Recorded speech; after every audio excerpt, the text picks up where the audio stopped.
Prometo facer unha exposición curta e espero que interesante. Non hai vídeo, non teño vídeo, o nivel gráfico meu é moitísimo peor que o de José Manuel e ademais seguro que fago peor, eso tedes que telo en conta xa de inicio. Bueno, explicou, cando Xosé Manuel explica o proxecto Terra poucas cousas quedan por explicar. Entón, eu simplemente vou puntualizar algo. E decíamos que o proxecto Terra pretende concienciar e sensibilizar a cidadanía sobre o valor e importancia dos lugares e espacios que habitamos. Pero eu sempre digo o mesmo, digo que non só como unha danza colectiva estática, senón como elementos en continuo cambio. Xa que estamos celebrando os 25 anos deste proxecto, tamén quería facer un pequeno apunte teórico ou conceptual sobre a súa orixe. Collo a Alejandro de la Sota que como unha especie de obsesión personal, pero que está ben levado, porque fixadevos. A arquitectura ten obxectivos e valores atemporais, e Alejandro da Sota fai xa 40 anos, ou máis de 40 anos, dicía, nos seus puntos básicos para a posible orientación arquitectónica. Decía, primeiro, conseguir que as persoas vivan millor, que a cidade sexa alegre, humana e aberta a paisaxe, que os seus habitantes fagan un traballo metódico e creador de auténtica riqueza. Podía alargarme, pero bueno, para rematar, di acadar a humanización da paisaxe natural pero sen destruir os seus valores, restaurando desta forma o aniquilamento que a urbanización e a arquitectura moderna realizaron na paisaxe. Efectivamente, que isto é a arquitectura. E isto o pode entender calquera, o pode entender dende un neno pequeno ata o entendemos nós. Pero claro, estes obxectivos daquela non se explicitaban e non se trasladaban á sociedade, non? E hai 25 anos, o proxecto Terra de man de Xosé Manuel Rosales e o Colexio Oficial de Arquitectos de Galicia, pois foi un proxecto pioneiro en tentar aproximar estes temas da arquitectura e o urbanismo ao ensino. Para que? Pois eso, para formar unha nova cidadanía máis consciente e interesada nestas dúas disciplinas, pero destas dúas disciplinas que afectan a toda a cidadanía, non? Agora se defende reiteradamente estes valores desde normas como a nova Bauhaus europea ou a Lei da Calidade da Arquitectura. Pero o proxecto Terras incidirá en que a arquitectura non pode separarse dos lugares e da cultura na que se produce, e tamén nun entendemento integral destes principios obxectivos dos que falaba Alejandro de la Sota. Unha arquitectura ligada á nosa vida e que tamén tenta dar respostas concretas e particulares dende aquí, neste caso, dende aquí, dende Galicia, aos actuais retos europeos e mundiais de sostenibilidade, medioambientais, sociais, problemas que agora se buscan solucionar mediante os obxectivos de desenvolvemento sostible ou dende as axendas 2030. Estes temas nos que o proxecto Terra fai 25 anos foi pioneiro, agora, 20 anos despois, están finalmente acadando un verdadeiro protagonismo no eido social e educativo. Así, en 2018, a Declaración de Davos consolidou o concepto de Baucultur, a educación da construción, e falaba de 3 pasos ou tarefas para os poderes públicos. Favorecer o ensino e coñecemento da arquitectura e urbanismo, promover a participación cidadá no deseño dos espacios que habitamos, para finalmente acadar unha sociedade crítica e exixente respecto á calidade dos seus espazos. Pois iso xa o leva facendo o proxecto Terra dende o ano 2000. E no mesmo sentido, en 2019 a Xenda Urbana Española continuaba nesa senda tentando a consecución de cidades e comunidades sostibles, inclusivas, seguras e resilientes. Fai pouco pois se presentou a Xenda Escolar, por exemplo. Pero este ano presentouse a Xenda Escolar. E fai 3 anos, en 2022, a Lei da Calidade da Arquitectura explicitaba que a arquitectura non só é unha expresión física, senón tamén un feito cultural, polo que debese impulsar o seu coñecemento e difusión, porque a arquitectura e o urbanismo conforman a contorna que serve de marco a todas as actividades que realizamos e, polo tanto, que eses espacios deben ter a maior calidade posible para contribuir ao noso benestar individual e colectivo, para iso que desexamos todos, unha vida mellor, non? Para acadar estes obxectivos, o proxecto Terra traballa dende diversas escalas e perspectivas e de xeito colectivo e interdisciplinar, xa que as intervencións no territorio, construir en il, exixen tamén reflexionar e pensar como sociedade como queremos habitar a nosa terra e o noso planeta. Para isto, o proxecto Terra desenvolve moitísimas actividades, as explicou Rosales tamén, pero eu quería incidir en que, polo menos agora, estivemos sempre intentando que todas elas conflúan e se apoyen mutuamente, que estean vinculadas e relacionadas entre sí. Así, destas 5 ou 6 liñas de traballo que vemos aquí, as xornadas de xentes espazos e lugares debería servir tanto como para debate, sensibilización da cidadanía, como para ser un foco de acumulación de puntos de vista e de coñecementos dende os que abordar a elaboración e revisión dos materiais educativos que comenzamos a facer, non? Materiais educativos que, dende logo, están para traballar na aula e cos alumnos con eles. E unhas xornadas que se iniciaron fai 14 anos neste mesmo sitio, no Marco de Vigo, onde un profesor meu, tanto na Escola de Arquitectura como logo na Escola Galega de Urbanismo, que foi Juan Luis Dalda, e que ademais era un coordinador sectorial do Proxecto Terra, como vichedes antes, falaba do urbanismo e do medio ambiente, pero non só dende estas imaxes lonxanas que temos moitas veces do urbanismo, non? Senón tamén incidindo na unión entre arquitectura e urbanismo, entre arquitectura e paisaxe. Esta imaxe, por exemplo, a primeira vez que a vi na miña vida foi nunha desas clases de urbanismo con Juan Luis Dalda. Xa que da fusión de ambas, de arquitectura e de urbanismo, é onde xurde esta agradable estancia que ten un certo aire atemporal e onde o doméstico se prolonga ata o mar e ata esa illa lonxana apoiada aí na liña do horizonte.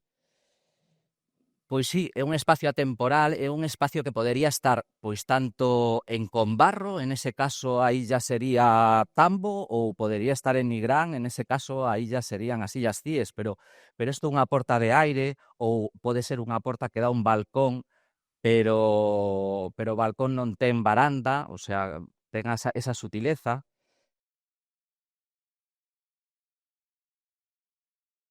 E ademais é unha estancia que podería estar, pois, por exemplo, nesta fotografía que fai Pedro de Llano, que foi o coordinador de urbanismo no seu momento, e efectivamente, aquí temos esa porta e aquí temos ese balcón, agora sí con barandilla para non caer, pero que tamén podería estar nesta outra vila que aparece nos materiais de Pagus que fixeron José Manuel Rosales con Rocío Romar e con Valeriá.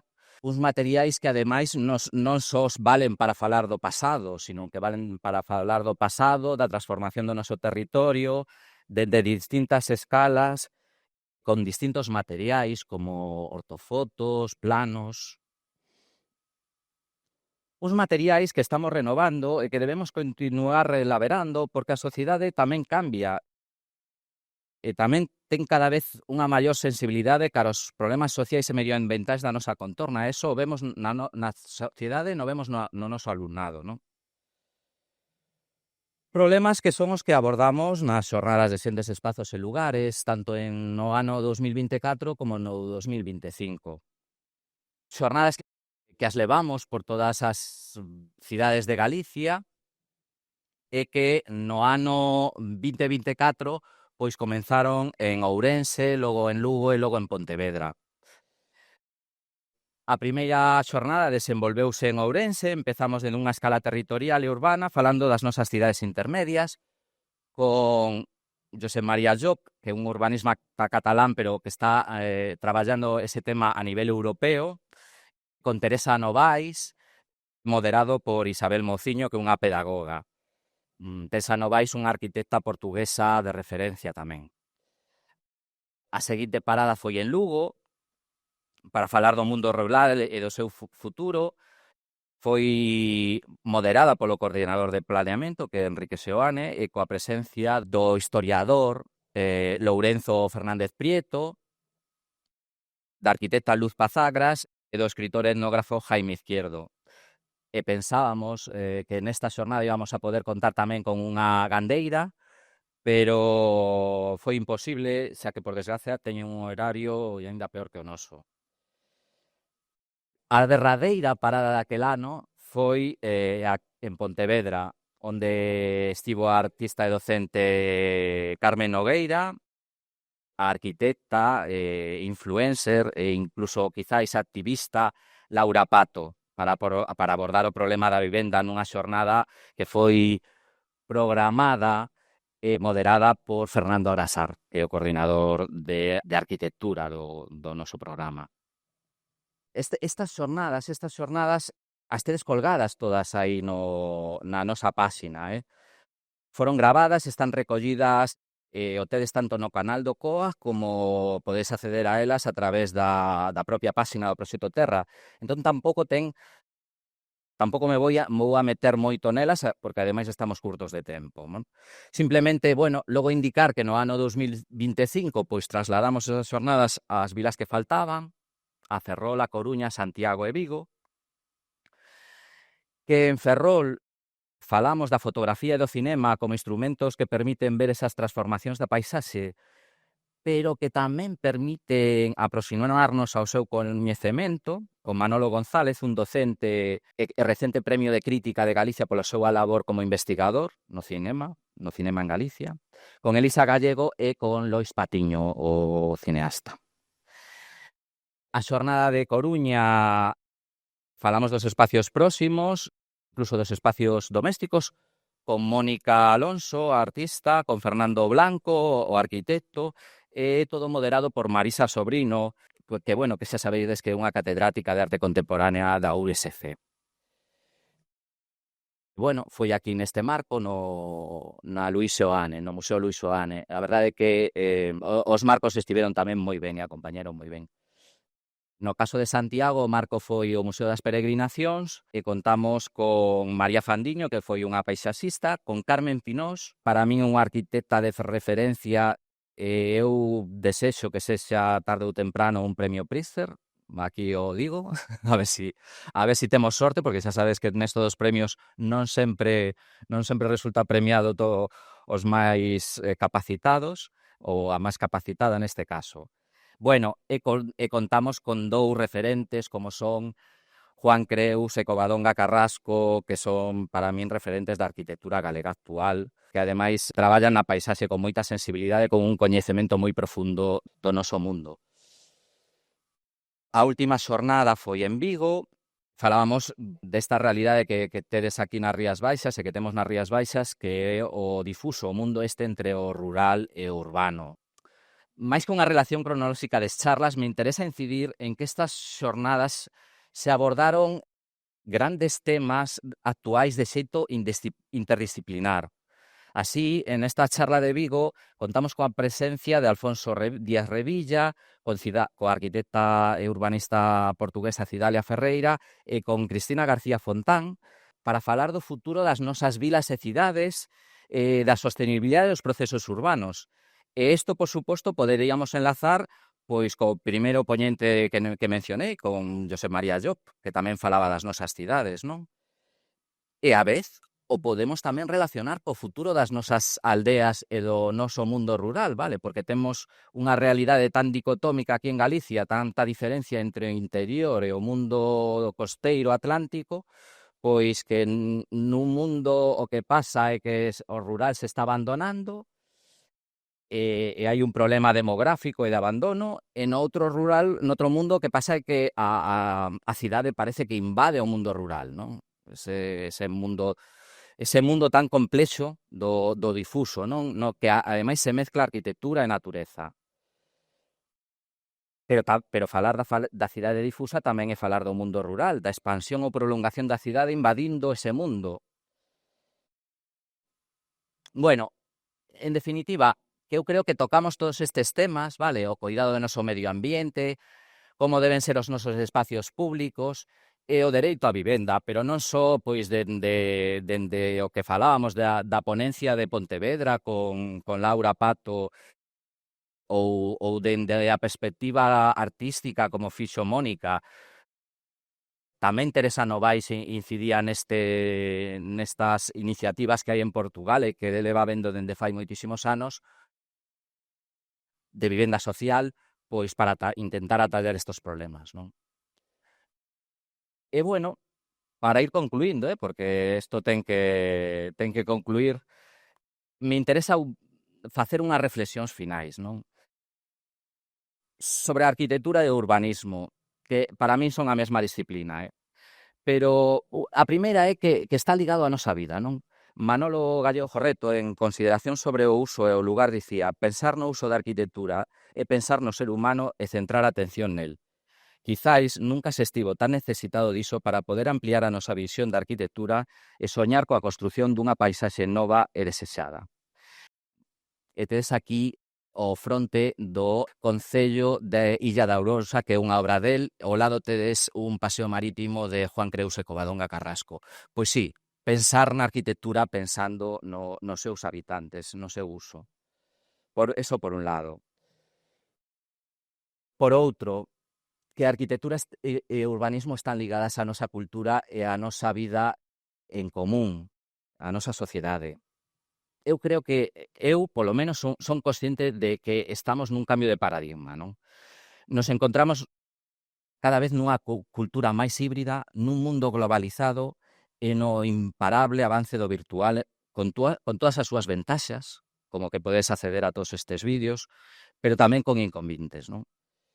E o inconveniente para min é a adición que serán eses entornos virtuais. Eu creo que estamos nunha volta ao mundo físico e a arquitectura nos devolve a ese medio físico, aos espacios de contacto, pois por un lado co mundo natural, por outro co desfrute dos espacios públicos e de reunión, da importancia dos parques, das plazas, como lugares de contacto físico entre as persoas e como lugares de construción de comunidade. E o Proxecto Terra busca preservar e concienciarnos sobre a necesidade de preservar este medio físico, tanto urbano como rural ou como natural. Preservar o noso territorio, a nosa cultura, as nosas aldeas, as nosas vilas, as nosas cidades, as nosas paisaxes. Sentirnos identificados con elas, porque son os lugares donde se desenrola a nosa vida, pero tamén donde está a nosa memoria, non? E o último no que quería incidir é que a arquitectura e o urbanismo deben estar ligados á participación cidadá. E isto tamén está no Proxecto Terra. Mellorar ese medio físico no que vivimos e co que nos sentimos identificados é un traballo de todos. Galicia presenta unha grande diversidade, o falábamos agora, non é igual a Galicia interior que a Galicia atlántica. Presenta unha grande diversidade física e social, e o comentaba tamén Rosales, incidía moitísimo. Pero tamén unha diversidade de problemáticas que nós só os arquitectos podemos e debemos resolver. Son os cidadáns os que se deben involucrar nos problemas concretos do seu entorno. E iso só é posible dende unha poboación cada vez máis formada, educada, sensibilizada, concienciada. E collo esta foto pensando en que podemos decir que isto é un proceso deses de participación cidadá, pero un proceso de participación cidadá non só no campo de planeamiento, non só cando teño que reclamar o que vai pasar coa miña leira ou coa miña parcela, senón pensando, por suposto, en que o planeamento ten que ter un interese xeral, pero pensando en como deseñar a plaza onde os meus fillos van a ir, ou como vai a ser o patio do meu colexio, ou nas vivendas que quero vivir, non? Pero sobre todo, que calquera proxecto público debe buscar a integración social e fortalecer a idea de edificios, espacios e cidades abertas e democráticas.